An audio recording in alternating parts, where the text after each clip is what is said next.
যেভাবে যে আল্লাহ চেয়েছেন সেইভাবে পালন করেছি। কেউ ভালো কাজে ব্যয় করেছে, সেটি আমরা আশা করব যে আমরা সবাই ভালো কাজে ব্যয় করেছি এবং যথাসাধ্য ইবাদত করার চেষ্টা করেছি। এই জন্য সর্বপ্রথম যেটা দরকার সেটা হচ্ছে আল্লাহর কৃতজ্ঞতা আদায় করা, যে আল্লাহ যেন আমাদেরকে সুযোগ করে দিয়েছেন। কারণ আল্লাহ তৌফিক না দিলে কোনো কাজ করা সম্ভব নয়। আমাদের মতো অনেক মানুষ সমাজের মধ্যে ছিল, তারা কিন্তু ইবাদত করতে পারেনি, সেই তৌফিক পায়নি। এই জন্য শুকরিয়া আদায় করতে হবে। আর আল্লাহ নিজে বলেছেন, লা ইন শাকারতুম লাযিদান্নাকুম, যদি শুকরিয়া আদায় করো তাহলে আমি আরো নিয়ামত বাড়িয়ে দেব। সুতরাং আমরা যদি শুকরিয়া আদায় করি আল্লাহর, তাইলে অবশ্যই আমরা বারবার আল্লাহর তৌফিক পাবো ইনশাআল্লাহ। এই কারণে অন্য আয়াতের মধ্যে আল্লাহ বলছেন, কুল বিফাদলিল্লাহি ওয়া বিরহমাতিহি ফাবিযালিকা ফালইফরাহু হুয়া খায়রুম মিম্মা ইয়াজমাউন, যে আল্লাহর কোনো অনুগ্রহ যদি তোমরা পেয়ে যাও তাহলে সেটাতে তোমরা খুশি হবে। এটা দুনিয়ার যত কিছু আছে সবচেয়ে উত্তম। এটা নিয়ে আমাদের খুশি হওয়া দরকার যে আল্লাহ তৌফিক দিয়েছেন, এবং কৃতজ্ঞতা আদায় করা দরকার। দ্বিতীয় নম্বর যেটা, অনেকে আছে মৌসুমে কিছু কাজ করে পরে আপনার গা ছাড়া দেয়, যেটা মানে পরবর্তীতে আর একইভাবে চলতে পারে না, হ্যাঁ, আবার সেই অন্যায়ের সাথে জড়িয়ে পড়ে। এমন অনেক মানুষ আছে, মনে করে যে মাঝে মাঝে মৌসুমে সাড়া দিলে কাজ হয়ে যায়। এরকম মনে করে যে না, আপনার যে আমল, আপনি যে ভালো আমল করেছেন সেটা কবুল হওয়ার একটি আলামত হচ্ছে যে আপনি এরপরে আরো নেক কাজের সুযোগ পাবেন। যদি একজন মানুষ দেখা যায় ভালো কাজ কিছুদিন করেছে পরে আবার খারাপের সাথে জড়িয়ে যাচ্ছে, তাহলে এটাই প্রমাণ বহন করে যে তার ইবাদত কবুল হয়নি। কারণ ইবাদত কবুল হইলে সে পরে আরো ভালো কাজ আর তৌফিক পেয়ে যেত। এটা হচ্ছে নেক আমল কবুল হওয়ার একটা প্রমাণ। সুতরাং আমরা ইবাদতের উপর অটল থাকবো, কারণ আমাদের সৃষ্টি তো ইবাদতের জন্য। আল্লাহ বলেছেন, ওয়া মা খালাকতুল জিন্না ওয়াল ইনসা ইল্লা লিয়াবুদুন। যদি ইবাদতের জন্য আমাদের সৃষ্টি হয়ে থাকে তাহলে আমরা কাজে গাফলা দেব কেন? এই কারণে আল্লাহ অন্য আয়াতের মধ্যে বলছেন, ওয়া'বুদ রাব্বাকা হাত্তা ইয়াতিয়াকাল ইয়াকিন, যে তুমি তোমার প্রতিপালকের ইবাদত করবে মৃত্যু আসা পর্যন্ত। এটা রাসূলকে আল্লাহ আদেশ করেছেন। এই কারণে রাসূল আকরাম সাল্লাল্লাহু আলাইহি ওয়াসাল্লাম শেষ সময় পর্যন্ত অনেক কষ্ট হওয়া সত্ত্বেও বারবার বেহুশ হয়ে যাচ্ছিলেন। পরে আবার সেই পবিত্রতা অর্জন করে আবার সালাত পড়ানোর জন্য মসজিদে আসতে চেয়েছিলেন, তারপরে আসতে পারেননি। এত কষ্ট করলেন, শেষ সময় পর্যন্ত ইবাদতের উপর অটল অবিচল ছিলেন। আল্লাহর ইবাদতে কখনো আপনার রণে ভঙ্গ দেয়। তো এই জন্য আমাদের যে কাজ করতে হবে, আমাদের ইবাদতের উপর অটলতা ধরে রাখতে হবে। যে তৌফিক আমরা পেয়েছি সেটাকে কন্টিনিউ করতে হবে, কখনো আমরা অপরাধের সাথে জড়িয়ে যাব না। তারপরেও বলছি যে মানুষ স্বভাবগতভাবেই মানুষ দুর্বল। আল্লাহ বলেছেন, খুলিকাল ইনসানু দাঈফা, যে মানুষকে আল্লাহ দুর্বল করে সৃষ্টি করেছেন। এই কারণে মানুষ মৌসুম গেলে যখন অপরাধে জড়িয়ে যায়, এই কারণে আমরা স্মরণ করিয়ে দেওয়ার জন্য কিছু অপরাধের কথা তুলে ধরার চেষ্টা করব, এবং এটার ভয়াবহতা তুলে ধরার চেষ্টা করব, যেন এই অপরাধগুলো থেকে নিজকে আমরা বাঁচিয়ে রাখার চেষ্টা করতে পারি। কারণ অপরাধে জড়িয়ে গেলে সেটা আমাদের জন্য আপনার অকল্যাণকর হবে অবশ্যই। ইবনে কাইয়িম রাহমাতুল্লাহি আলাইহি চমৎকার কথা বলেছেন অপরাধ সম্পর্কে। তিনি বলেছেন, ইন্না দারারা দুনুবি আলাল আরওয়াহ কাদারারিস সুমুমি ফিল আবদান, যে আপনার গুনাহ মানুষের রূহের এত বেশি ক্ষতি করে যেরকম বিষ মানুষের শরীরের ক্ষতি করে। এমন ভয়ানক। এই কারণে তিনি আরো বলেন, ওয়াহাল ফিদ দুনিয়া ওয়াল আখিরাতি শাররুন মাদাউন ইল্লা সাবাবুদ দুনুব ওয়াল মাআসি। তিনি বলছেন, দুনিয়ার বুকে যত অকল্যাণ দুনিয়ার বুকে হয় এবং পরকালে যত অকল্যাণ হবে, সব কিছুর গোড়াতে রয়েছে আপনার গুনাহ। গুনাহের কারণে দুনিয়াতে মানুষের ক্ষতির সম্মুখীন হয়, আর পরকালে তো ক্ষতির সম্মুখীন হবেই। এই কারণে গুনাহ থেকে বাঁচতে হবে আমাদেরকে। এবং গুনাহের যখন আলোচনা শুরু হয় তখন সর্বপ্রথম চলে আসে শিরকের কথা, কারণ সেটা হচ্ছে সবচেয়ে বড় গুনাহ।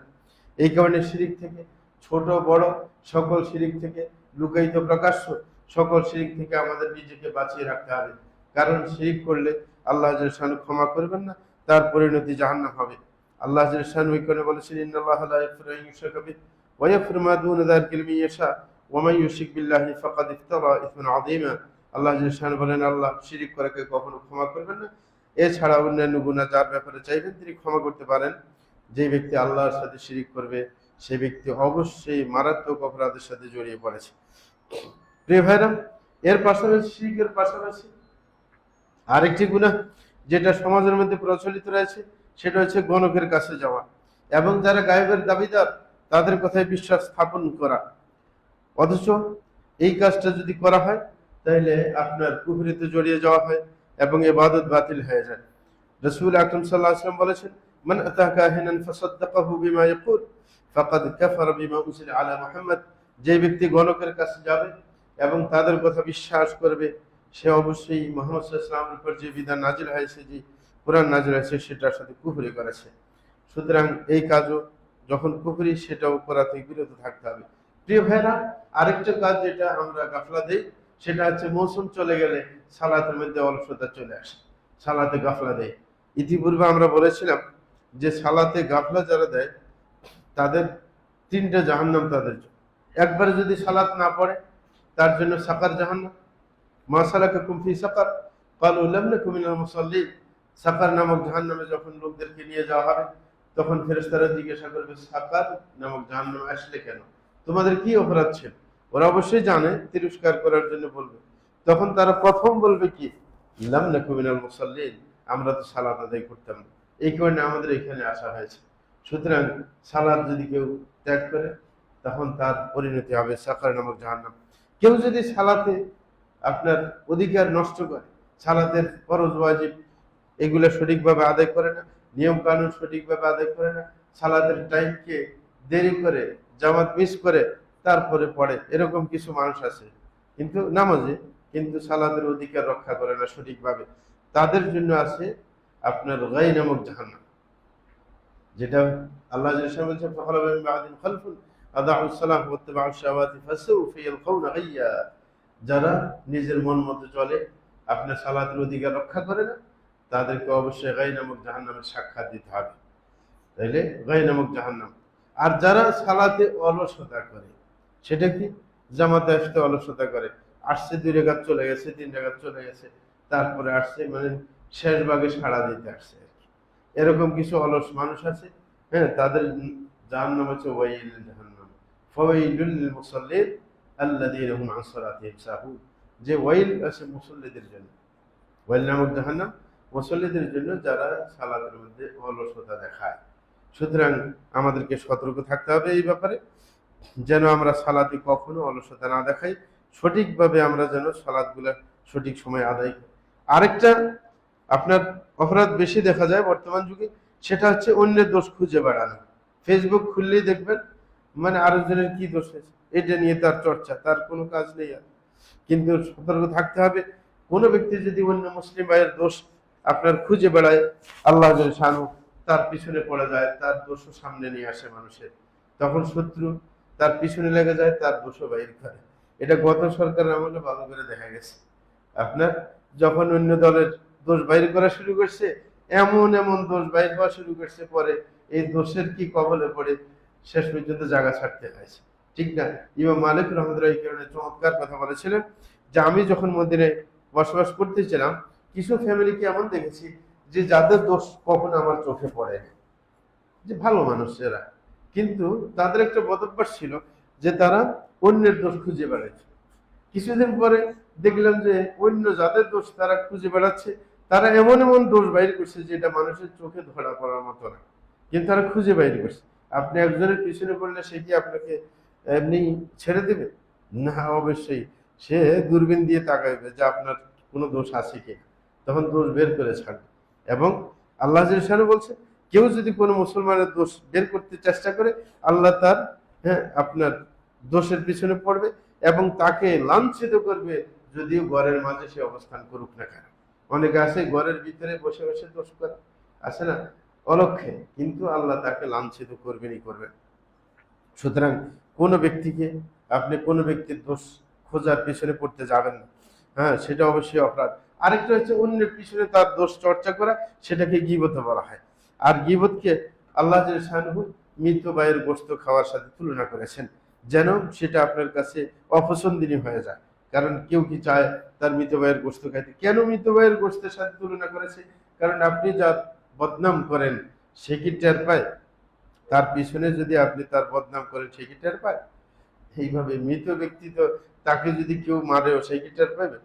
হ্যাঁ, এই জন্য তাইলে আপনার দৃষ্টান্ত এমন যেন আপনার ওই অপরাধের প্রতি ঘৃণাবোধ আসে। হ্যাঁ, আল্লাহ নিজেই বলছেন ফাকারি তুমু, এটা তোমরা কখনো পছন্দ করবে না যে তোমার ভাই মরে গেছে তার গোশত খাবে। সুতরাং এই কাজ থেকে তোমরা বিরত থাকো। আল্লাহ বলছেন ওয়ালা ইয়াফতাব বা'দুকুম বা'দা আইয়ুহিব্বু আহাদুকুম আন ইয়াকুলা লাহমা আখিহি মাইতা ফাকারিতুমু, যে তোমরা কেউ একে অপরের গীবত করবে না, তার পিছনে তার দোষ চর্চা করবে না, কারণ তোমাদের কেউ কি পছন্দ করো যে তোমার মৃত ভাইয়ের গোশত খাবে? এটা কখনো পছন্দ করবে না। সুতরাং সেই কাজে রত হতে চেষ্টা করবে না। ইমাম ইবনে কাসির রাহিমাহুল্লাহ চমৎকার কথা বলেছেন।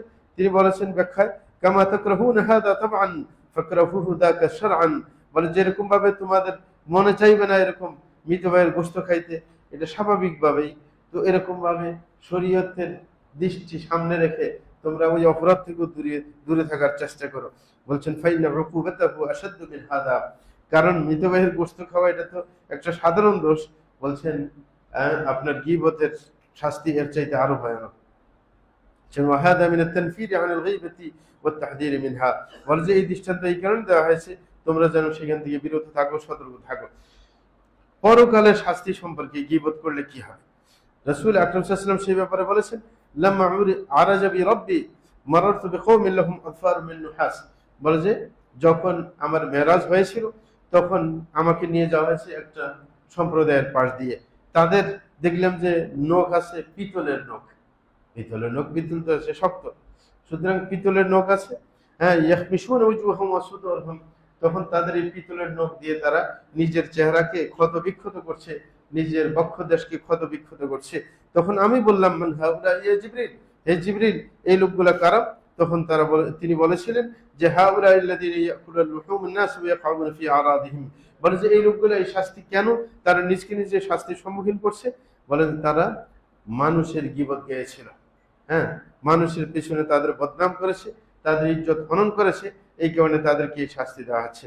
সুতরাং নিজেই নিজের চেহারা এবং বক্ষদেশকে ক্ষত বিক্ষত করবে।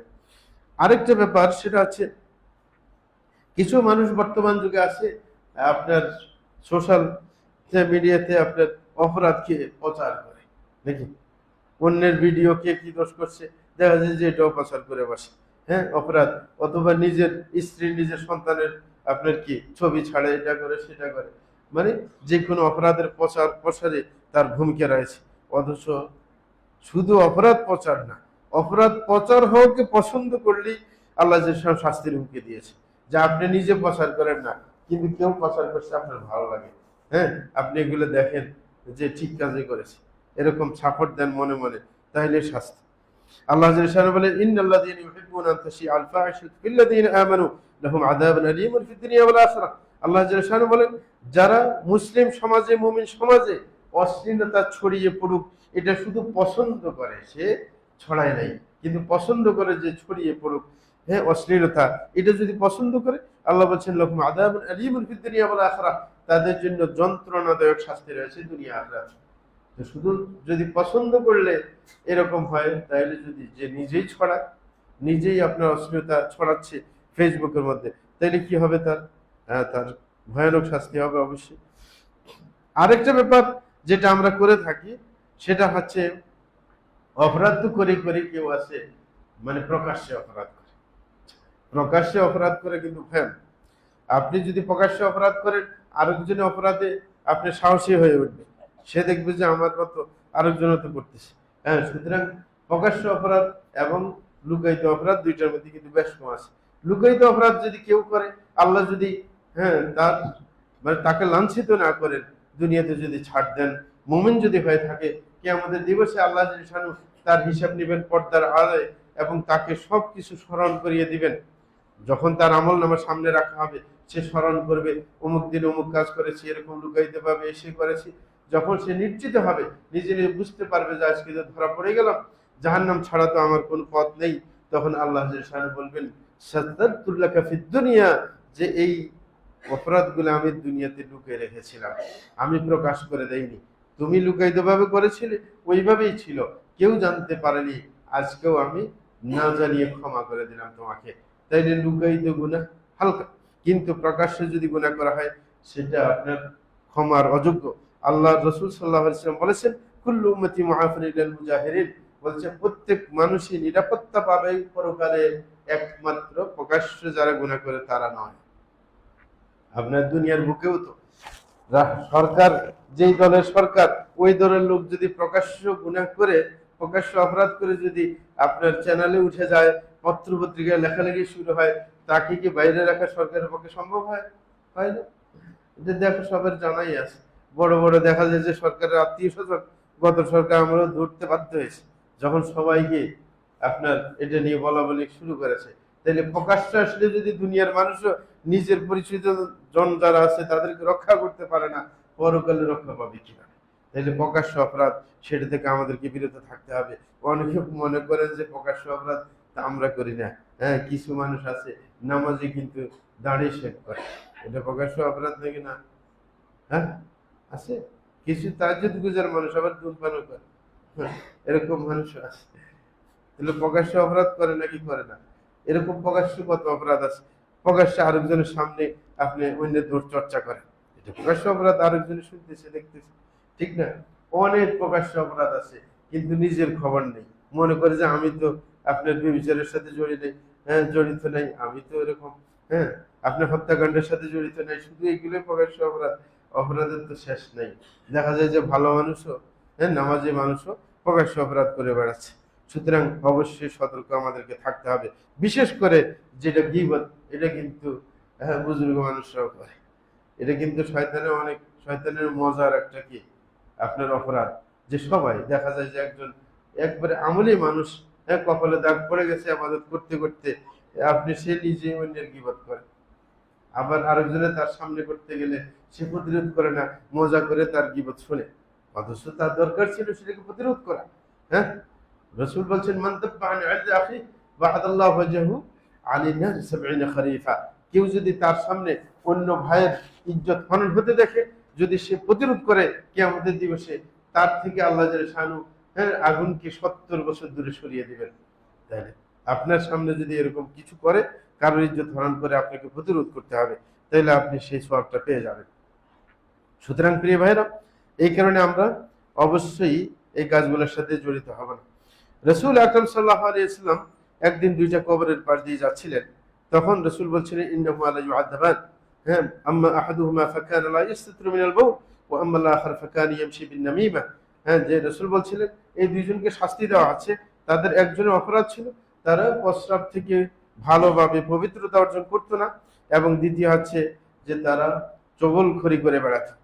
চগলখড়ি করা এটাও আমাদের মধ্যে আরেকটা অপরাধ, যে চগলখড়ি করে অনেক। হুম, তো সুতরাং সেগুলো থেকে আমাদের অবশ্যই বিরত থাকতে হবে।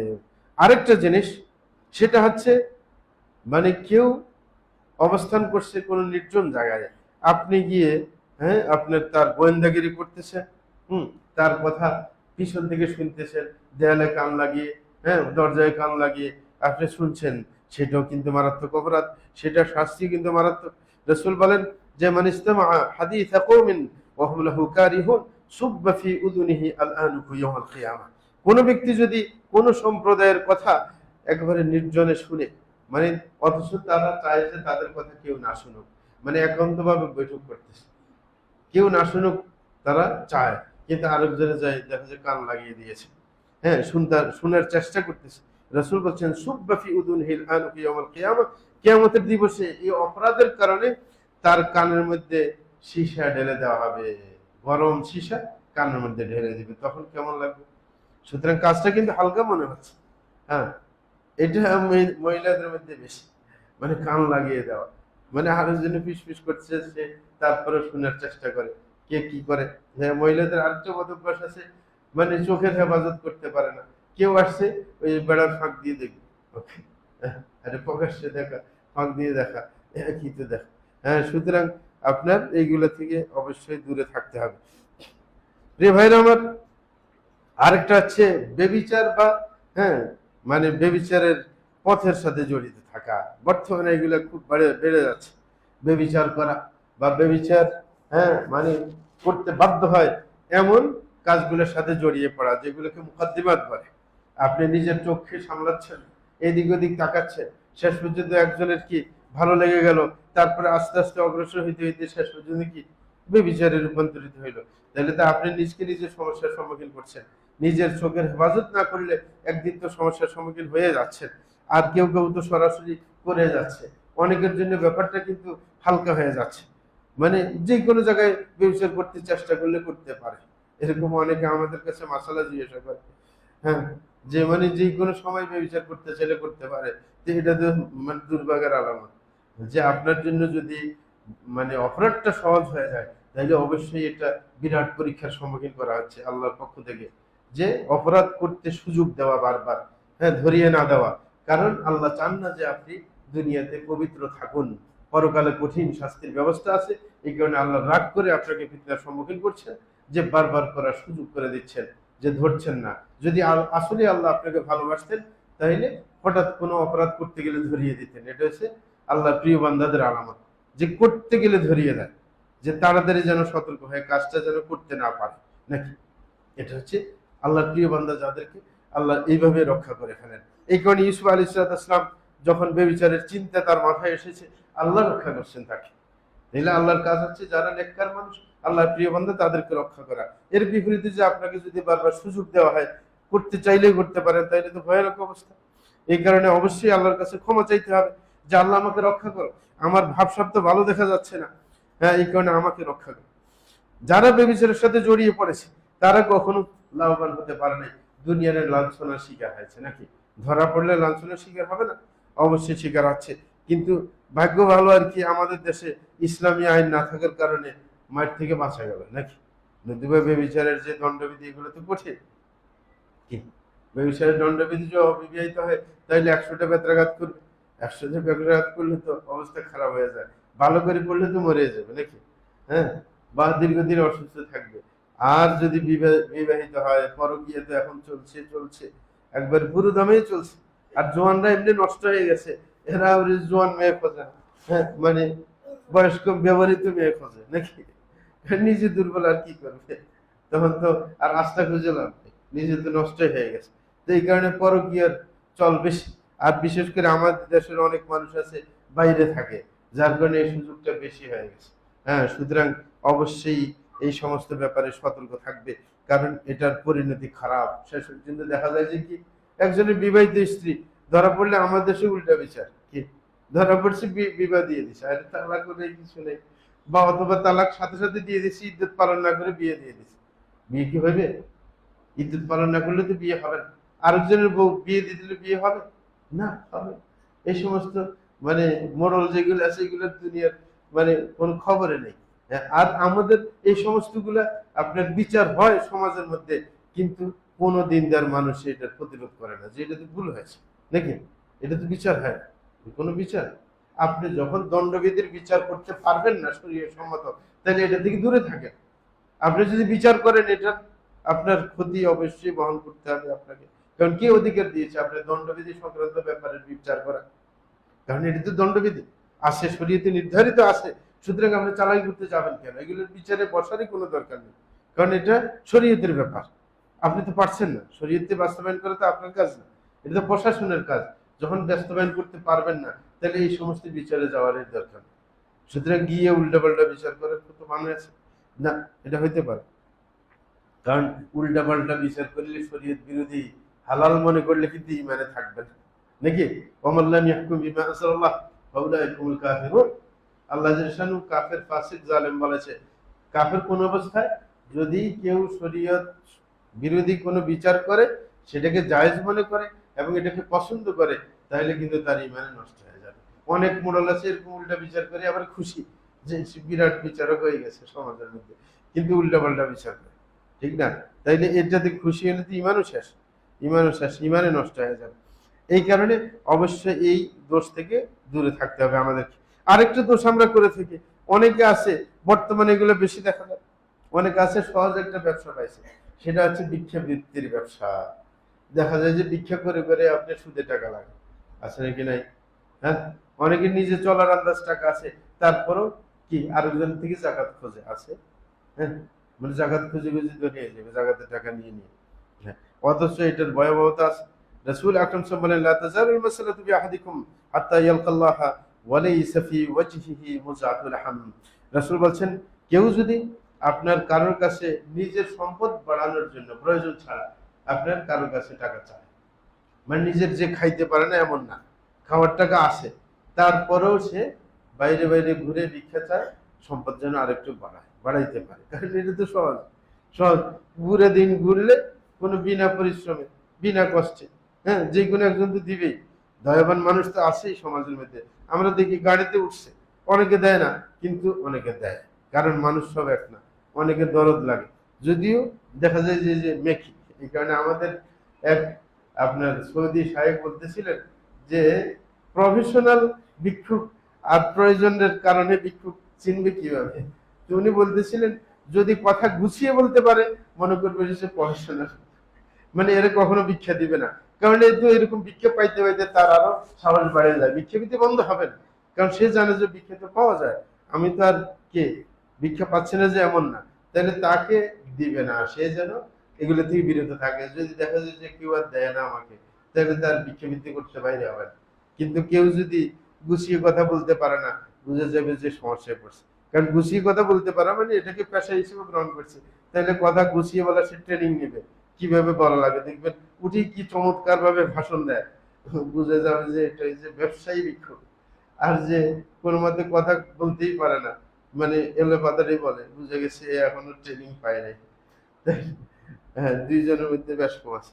যাই হোক, সুতরাং কখনো এই সমস্ত কাজ করা যাবে না। রসুল বলছেন, হ্যাঁ, যে কিয়ামতের দিবসে কেউ যদি এরকম ভিক্ষাবৃত্তি করে, কিয়ামতের দিবসে আল্লাহর সাথে সে সাক্ষাৎ করবে, তখন তার চেহারার মধ্যে কোনো গোশত থাকবে না, চেহারা একেবারে গোশত বিহীন ভাবে উঠবে। তো বিশ্রী দেখা যাবে না চেহারার মধ্যে গোশত না থাকলে? হ্যাঁ, অবশ্যই। তাইলে ব্যাপারটা খুবই ভয়ানক।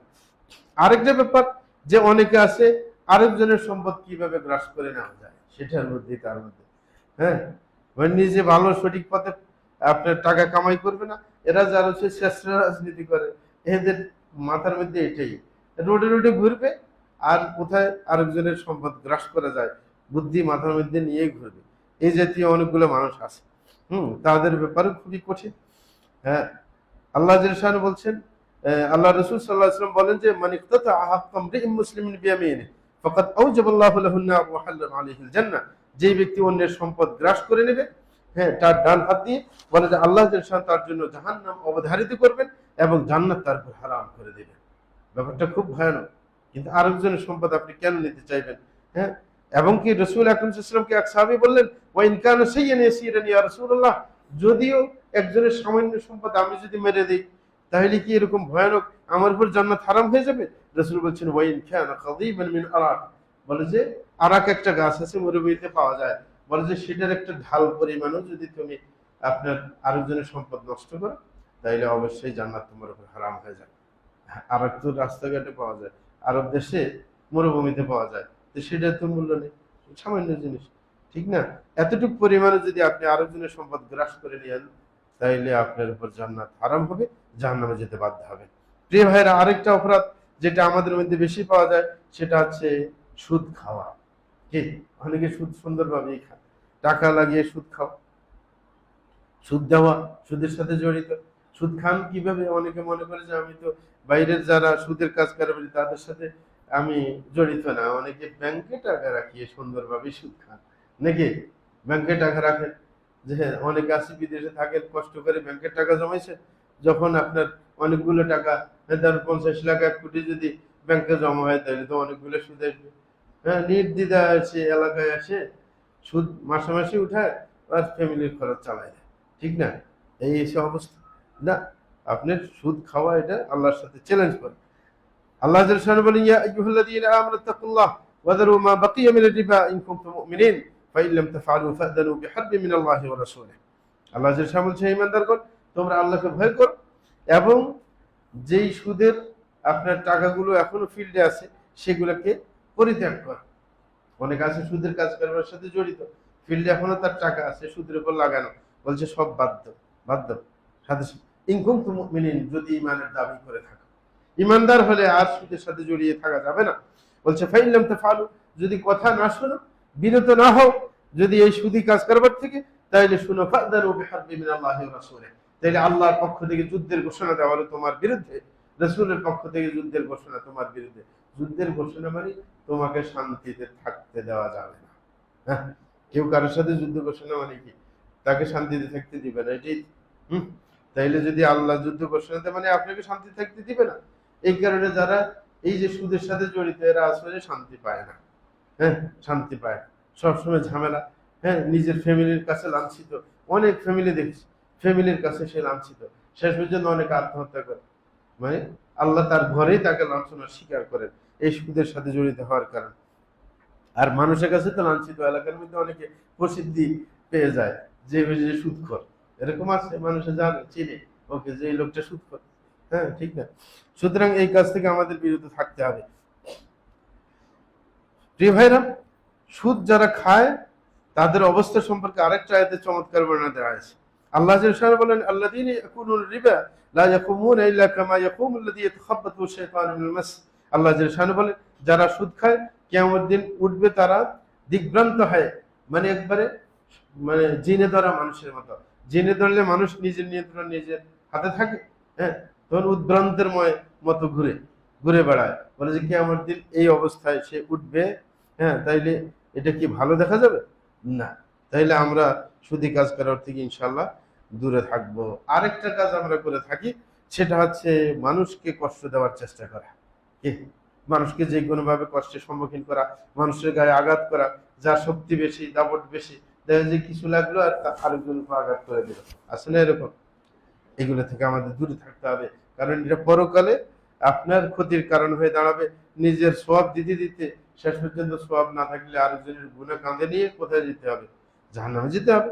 রাসূল বলেন, ইন্নাল মুফলিসা মিন উম্মতি ইয়াতি ইয়াউমাল কিয়ামাহ বিসালাতিন ওয়া সিয়ামিন ওয়া যাকাহ ওয়া ইয়াতি ক্বাদ শাতামা হাযা ওয়া কাযাফা হাযা ওয়া আকালা মালা হাযা ওয়া সাফকা দাম হাযা ওয়া দারাবা হাযা ফায়ু'তা হাযা মিন হাসানাতিহি ওয়া হাযা মিন হাসানাতিহি ফাইন ফানিয়াত হাসানাতুহু ক্বাবলা আন ইউকদামা আলাইহি উখিযা মিন খাতায়াহুম ফাতুরিহাত আলাইহি সুম্মা তুরিহা ফিন নার।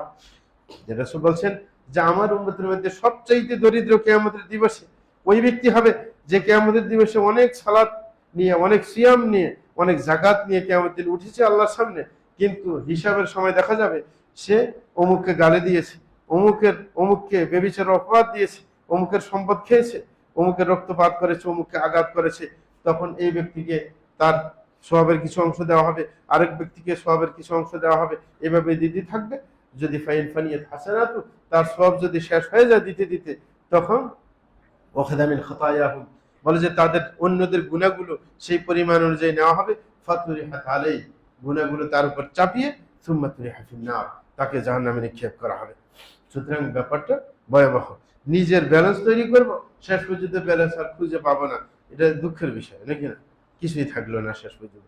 এই কারণে ইবাদতের পাশাপাশি অপরাধ থেকে দূরে থাকতে হবে, যেন ব্যালেন্সটা নষ্ট হয়ে যায়। আরেকটা কাজ আমরা বেশি করে থাকি, সেটা হচ্ছে অন্যকে নিয়ে হাসি ঠাট্টা করা। আছে নাকি নাই? হাসি ঠাট্টা করার অভ্যাস আছে, যে বা অন্য কোনো বিপদে পড়লে তাকে নিয়ে তামাশা করা। হ্যাঁ, আরেকজনের কাছে হাসি ঠাট্টা করা তাকে নিয়ে, এই বদভ্যাস গুলো আছে। এটা কিন্তু খুবই খারাপ অভ্যাস। হ্যাঁ, যদিও সমাজের মধ্যে পাওয়া যায়। হযরত ইবনে মাসউদ রাদিয়াল্লাহু আনহু চমৎকার একটি কথা বলেছেন এই সম্পর্কে। তিনি বলেছেন, লাউ সাখিতু মিন কালবিন লা খাশিতু আন আকুনা কালবা। বলে যে আমার মনে হয় আমি যদি কোনো কুকুর নিয়ে ঠাট্টা করি, আমার ভয় লাগে যে আমি কখনো কুকুর হয়ে যাই নাকি, মানে আল্লাহ আমাকে এরকম শাস্তি দেন কিনা। ইবনে সিরিন রাহিমাহুল্লাহ তিনি বলছিলেন, আইয়াযু রাজুলা ফাকুলতু ইয়া মুফলিস ফাআফলাসতু বা'দা 40 সানা। চমৎকার কথা বলেছেন ইবনে সিরিন রাহিমাহুল্লাহ বলেন, একদিন আমি একজনকে তিরস্কার করেছিলাম, বললাম যে হে ফকির। আমরা বলি না হে ফকির বাচ্চা, এরকম গালি দেয় না? বলে যে আমি একজনকে লজ্জিত করেছিলাম এই সমস্ত শব্দ দিয়ে, ফকির বলে হ্যাঁ তাকে সম্বোধন করেছিলাম। আল্লাহ আমাকে শাস্তি দিয়েছেন, 40 বছর পর আমি ফকির হয়ে গেছি। কি? তাইলে আল্লাহ শাস্তি অনেক সময় তাড়াতাড়ি দেন, অনেক সময় কি দেরিতে দেন। হ্যাঁ, 40 বছর পরে এটা ধাক্কা আসছে, যে নিজেই ফকির হয়ে গেল। তাইলে আরেকজনের যে ফকিরের বাচ্চা এটা সেটা, টাকাওয়ালার তো এগুলো বলতে আর দেরি করে না। আর বড় রেস্টুরেন্টে ঢুকলে এটা দেখা যায়। ওই দিন আমি এক রেস্টুরেন্টে বাড়ি যেতেছিলাম, ঢুকলাম, মানে ভদ্রলোকের রেস্টুরেন্ট, যেখানে ওই যে কারটা দাঁড়ায় আর কি, বড় গাড়ি না। মানে কিভাবে মানে মানুষের লাঞ্ছনা, ওই যে ড্রাইভারকে আরেক টেবিলে বসতে দিবে, এর জন্য নির্দিষ্ট হালকা খাবারের অর্ডার, আর নিজেরা সুন্দর করে কি, হ্যাঁ, ভালো খাবার গ্রহণ করবে, মানে নিম্ন মানসিকতা ধনী লোকগুলোর। হ্যাঁ, আরেকজনের গালি দিবে ফকিরের বাচ্চা বলে, এটা সেটা বলে। তাইলে এক সময় ফকির হইতে দেরি হবে না। আপনি নিজে ফকির না হন, আপনার বাচ্চা শেষ পর্যন্ত ফকির হয়ে রাস্তায় ঘোরাফেরা করবে, এক সময় মরে গেলে, নাকি না? এরকম হয়। অনেক বড় বড় প্রভাবশালী ফ্যামিলির সদস্যরা শেষ পর্যন্ত অর্থাভাবে ঘুরে বেড়ায়, হ্যাঁ, মানুষের কাছে ধর্ণা দেয়। সুতরাং ব্যাপারগুলো খুবই মারাত্মক। আরেকটা হচ্ছে মাদক দ্রব্য সেবন করার অপরাধ। অনেকে আছেন মাদক দ্রব্য সেবন করে, হ্যাঁ, আর কি বলছে, অনেক সময় মাদক দ্রব্য চিনে না, বলে যে না আমি মাদক দ্রব্য সেবন করি না। অনেকে আছে ওই যে সাদা জর্দা খায়, এটা মাদক দ্রব্য নাকি না? হ্যাঁ, তারপরে ধূমপান করা মাদক দ্রব্য সেবনের অধীন না? অবশ্যই। হ্যাঁ, মাদক দ্রব্য সেবন করলে অবশ্যই শাস্তির সম্মুখীন হতে হবে। আর মাদক দ্রব্য সেবন করলে অপরাধ তার জন্য সহজ হয়ে যায়। যারা এগুলোর সাথে জড়িত তারা তখন একটার পর একটা অপরাধ করে বেড়ায়।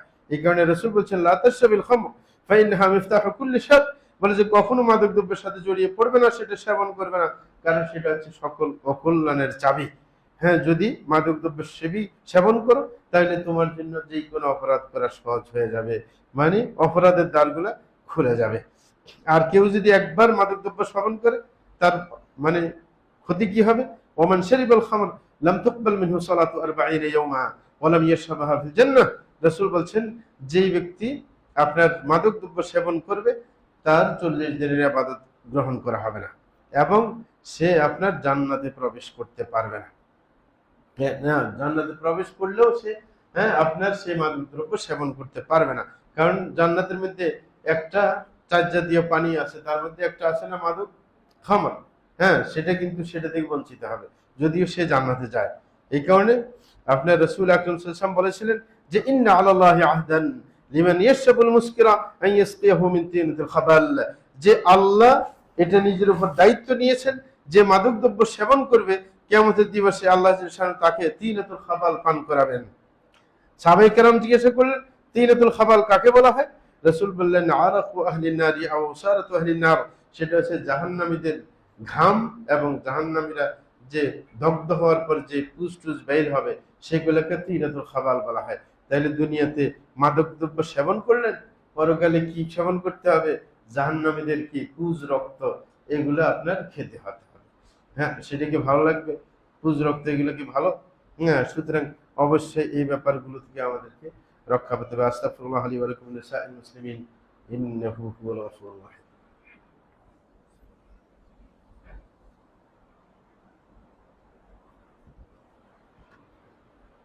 আলহামদুলিল্লাহি রাব্বিল আলামিন ওয়া সলাতু ওয়াসসালামু আলা সাইয়্যিদিল মুরসালিন নবিয়িনা মুহাম্মদ ওয়া আলা আলিহি ওয়া সাহবিহি আজমাইন, আম্মা বা'দ। প্রিয় ভাইরা আমার, আরেকটা অপরাধ আমরা করে থাকি, সেটা হচ্ছে যে আত্মীয়তার বন্ধন ছিন্ন করে। এই ব্যাপারগুলা দিন দিন বাড়ছে। আর মানুষ যখন ধনী হচ্ছে কোনো আত্মীয়, তখন আত্মীয়ের সাথে সম্পর্ক রাখতে চায় না, মনে করে যে সম্পর্ক রাখলে তারা টাকা চাইবে। হ্যাঁ, তখন দূরত্ব সৃষ্টি হয়। অথচ আত্মীয়তার বন্ধন রক্ষা না করলে, হ্যাঁ, মানে ক্ষতির সম্মুখীন হতে হয়। আল্লাহ বলছেন ফাআল আসাইতুম ইন তাওয়াল্লাইতুম আন তুফসিদু ফিল আরদি ওয়া তুকাত্তিউ আরহামাকুম, বলে যে তোমরা যদি মুখ ফিরে নাও আল্লাহর দিন থেকে, তাহলে তোমরা কি করবে? তোমরা জড়িয়ে পড়বে, জমিনে ফাসাদ সৃষ্টি করবে। দ্বিতীয় আরেকটা কি করবে? আত্মীয়তার বন্ধন ছিন্ন করবে। তাইলে যে কাফের, তার চরিত্রের মধ্যে বলা হয়েছে সে কি করবে? জমিনে ফাসাদ সৃষ্টি করবে, আত্মীয়তার বন্ধন ছিন্ন করবে। এটা হচ্ছে কাফেরদের চরিত্র। কিন্তু এই চরিত্র আমাদের মধ্যে নাই। জমিনে ফাসাদ সৃষ্টি করা, মুসলমান হয়ে এবং কি আত্মীয়তার বন্ধন ছিন্ন করা, হ্যাঁ, সেটা যেন আমরা না করি। আল্লাহ বলছেন যদি এরকম করো উলাইকাল্লাযীনা লা'নাহুমুল্লাহ, আল্লাহ এই জাতীয় মানুষকে লানত করবেন, রহমত থেকে দূরে সরিয়ে দিবেন। ফাসাম্মাহুম ওয়া আমা আবসারহুম, তাদেরকে আপনার বধির করে দিবেন এবং তাদেরকে অন্ধ করে দিবেন। বধির করে দিলে ভালো কথা কানে ঢুকবে না, অন্ধ করে দিলে ভালো কিছু চোখে পড়বে না। হ্যাঁ, তাহলে সমস্যা হয়ে যাবে। এই কারণে আত্মীয়তার বন্ধন যেন ছিন্ন না হয়। এখন অনেকে কেউ বলতে পারে আত্মীয়তার বন্ধন, হ্যাঁ, আপনার রক্ষা করার দরকার কি? সবাই তো আমার আত্মীয় স্বজন ধনী। একদিন একজনে বলতেছে যে আত্মীয়তার বন্ধন রক্ষা কিভাবে করবো? আমার তো প্রয়োজন হয় না, আমার আত্মীয় স্বজন সব বড় বড় ধনী না। রাসূল বলছেন বুল্লু আরহামাকুম ওয়া বিসসালাম, যে আত্মীয়তার বন্ধন রক্ষা করতে হবে প্রয়োজন না থাকলেও সালাম দিয়ে।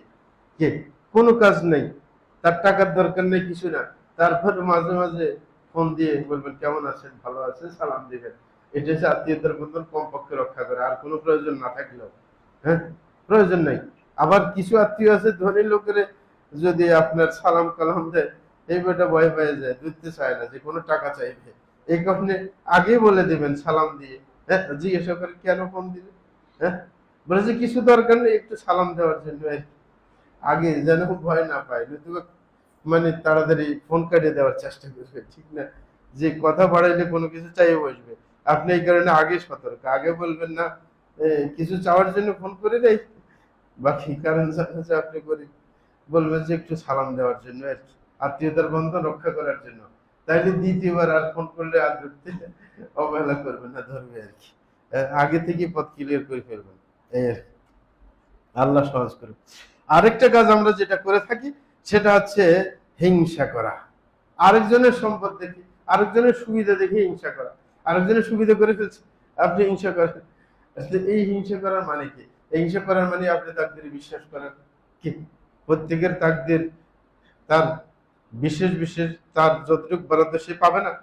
তাহলে তো আপনি তো মানে আল্লাহর যে বরাদ্দ সেটার প্রতি বিদ্বেষ পোষণ করতেছেন, যে আল্লাহর বরাদ্দ ঠিক হয় নাই, ওকে বেশি দিল কেন, আমাকে দিল না কেন। তাহলে তো আমি তাকদীরের উপর বিশ্বাস নেই। আর তাকদীরের উপর বিশ্বাস না থাকলে তো পরকালে জাহান্নাম ছাড়া উপায় নেই।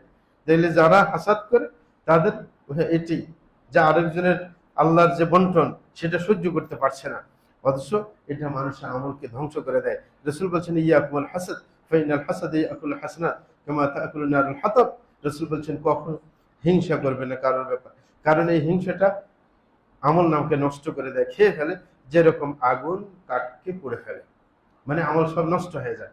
এই হাসাদের ব্যাপারটা খুবই অনেকের অভ্যাসে পরিণত হয়। আমাদের ছাত্র জীবনে সবসময় হাসাদের কথা বললে ওর কথা মনে পড়ে। মানে ইউনিভার্সিটি যখন ছিলাম মদিনাতে, তো একটা ছেলে ছিল, হ্যাঁ আপনার কি ত্রিশাল এলাকা। তো ওই বেচারা মানে এত বেশি আরেকজনের সুবিধা দেখলে যে হের ঘুমে আসতো না, মানে ঘুমে বন্ধ হয়ে যেত। তো ছাত্র কিছু শয়তান ছিল, এরা যখন আমরা তো প্রত্যেকদিন মসজিদে নবীতে আসতাম বিকেল বেলায়, আসলে যাই রাত্রে ওর ঘুম নষ্ট করার জন্য যাই বলতো, বলে যে আজকে এক পিলারের গোড়ায় আমরা বসছিলাম কয়েকজন মিলে, এক সৌদি আসে আমাদেরকে 500 রিয়ালের নোট দিয়ে গেছে। মানে আন্দাজে আর কি, শয়তানি করে বলতো। বাস ওই রাত তার ঘুম নেই। মানে ঘুমে আসবে না, হাইরে আমি থাকলাম না কেন এদের কাছে, এদের সাথে থাকলে তো আমি পেয়ে যেতাম। আসলে বুয়া খবর, ঠিক না? মানে পোলা বাইনে ওর সাথে শয়তানি করতে যেন তার ঘুমটা নষ্ট হয়ে যায়, আর ঘুম যেন না যেতে পারে। এই যে কিছু মানুষ এই বদ অভ্যাস, আরেকজনের ভালো দেখতে পারেন না, আরেকজনের ভালো হইলে আপনার ভালো। আর আরেকজনের যদি আপনার সম্মান প্রতিপত্তি বাড়ে, যে আপনার গর্ব, আপনার এলাকার মানুষ নাকি না, আরেকজনের যদি সম্পদ বেড়ে যায় আপনার এলাকার ফায়দা আসবে নাকি, বরং তাকে এরকম হ্যাঁ আপনার ভালো পরামর্শ দেওয়া, এটা করে আরবরা। এটা দেখেছি আরবের আলেমরা, একজন ধনী থাকলে আরেকজন গরিব, যেমন ইমাম সাহেব যখন দেখেছে এই এলাকার মধ্যে অমুক অমুক ধনী আছে, তখন কোনো গরিবে সমস্যায় পড়লে যদি